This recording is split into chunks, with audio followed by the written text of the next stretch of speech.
भारत ने air strike कर दी है पाकिस्तान पे, पीओके पे और ख़ास तौर पे सियालकोट यानी पाकिस्तान के 100 किलोमीटर अंडर जाके उन्होंने हमला किया। और ख़ास तौर पे सबसे अहम चीज़ है अज़हर मसूद जो भारत के ख़िलाफ़ तमाम आतंकवादी मुहिम में शामिल था, उसके मदरसे पर अटैक हुआ, 10 लोग उसके परिवार के मारे गए हैं। सिंदूर ऑपरेशन का नाम दिया है भारतीय सेना ने, ऑफिशियली अनाउंस भी भारत की तरफ से हो गया है। इस वक्त कपिल देव मंत्री उत्तर प्रदेश सरकार के हमारे साथ मौजूद हैं। मंत्री जी बताइए, सिंदूर जो ऑपरेशन नाम दिया है भारतीय सेना और चीफ ने ऑफिशियली कबूल कर लिया है, सचिव गृह मंत्रालय को उन्होंने भी कह दिया है कि हमारा ये हमला है, 9 ठिकानों पे हमला हुआ, 21 मरतबा हमला हुआ और अजहर मसूद के मदरसे पे हमला हुआ। देखिए, आज का दिन देश की सेना को सैल्यूट करने का है, उनको नमन करने का, उनका प्रणाम करने का, अभिनंदन करने का। पूरा देश आज गौरवान्वित है।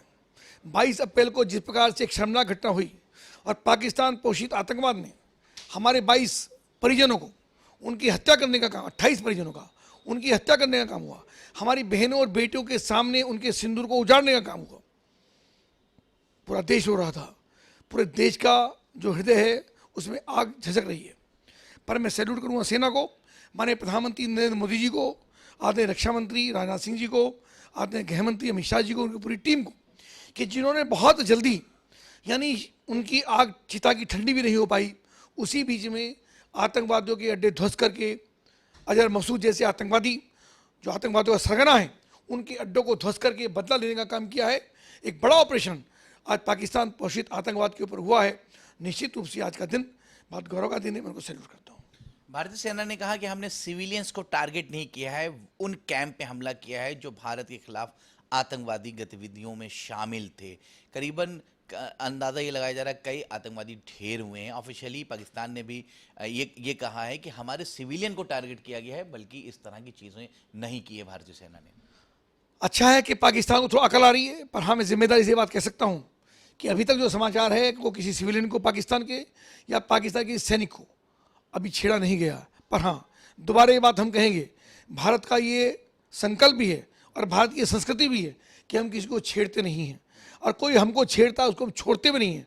पाकिस्तान को दोबारा इस बात की चेतावनी है कि पाकिस्तान आतंकवाद को पोषित करना बंद करे, वरना उसको भी नेस्तनाबूद किया जाएगा, किसी भी रूप में उसको छोड़ा नहीं जाएगा। सरकार की तरफ से बहुत सी अपील आ रही थी विपक्ष के नेताओं के लिए कि इस वक्त भारत की बात है, देश की बात है, राष्ट्र की शिक्षा की बात है, आपको एक साथ खड़ा रहना है। मगर वहीं पे जो है राहुल गांधी के तमाम डिफरेंट बयान आ रहे थे, उसके बारे में आप क्या कहेंगे?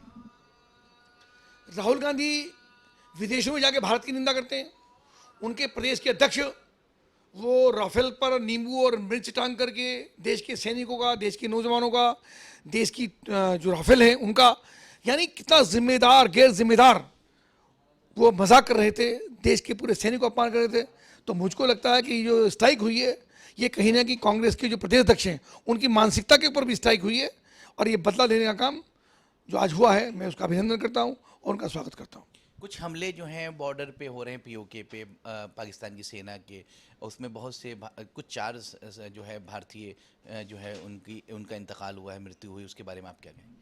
अभी ऐसा कोई समाचार नहीं है, लेकिन आएगा तो निश्चित रूप से जैसा अवसर होगा, घटना होती है तो कोई ना कोई नुकसान भी होता है।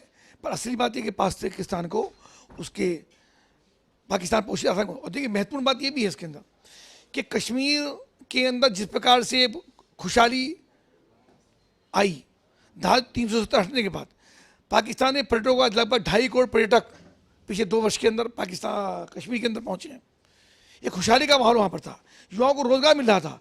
पाकिस्तान को ये बर्दाश्त नहीं हुआ, आतंकवाद को ये बर्दाश्त नहीं हुआ, और निश्चित रूप से एक बड़ी घटना उन्होंने करने का काम किया। लेकिन आज का दिन मैं दोबारा उनका अभिनंदन करूँगा, बधाई दूंगा। 2 सवाल है बहुत अहम। अमेरिका ने कहा कि आतंकवादी हमला हुआ पाकिस्तान की तरफ से, जवाब दे दिया भारत ने, अब स्टेबल हो जाए, दोनों मुल्क को शांति की तरफ आगे बढ़ना चाहिए, जो चीज़ हुई वो ख़त्म, स्टॉप कर देना चाहिए। अभी मुझको लगता है कि पूरा हिसाब किताब नहीं हुआ, अभी हिसाब किताब बाकी है, ठीक है ना, और अभी ट्रेलर हुआ है, पिक्चर अभी बाकी है। यानी अभी कोई फिल्म बहुत मजबूत है, होनी चाहिए। अभी बहुत आक्रोश है, लगातार हम गुंडागर्दी नहीं कर रहे हैं, हम आतंकवादी को संरक्षण नहीं दे रहे हैं, हम आतंकवादी घटनाएं नहीं कर रहे हैं, पर कोई हमको डरा के चला जाएगा, कोई हमको मार के चला जाएगा और हम भी एक चांटा मार के शांत हो जाएंगे, ऐसा नहीं। तोड़ जवाब अभी और दिया जाएगा इधर उधर, उसको घर तक उसको नेस्तनाबूद किया जाना चाहिए, ऐसा मुझको लगता है। निस्तानाबूद करना चाहिए और इसके लिए जो है कि मुंह तोड़ और भी जवाब देंगे भारत सेना की तरफ से। दिया जाना चाहिए, ऐसा मुझको लगता है, निर्णय सरकार को लेना है।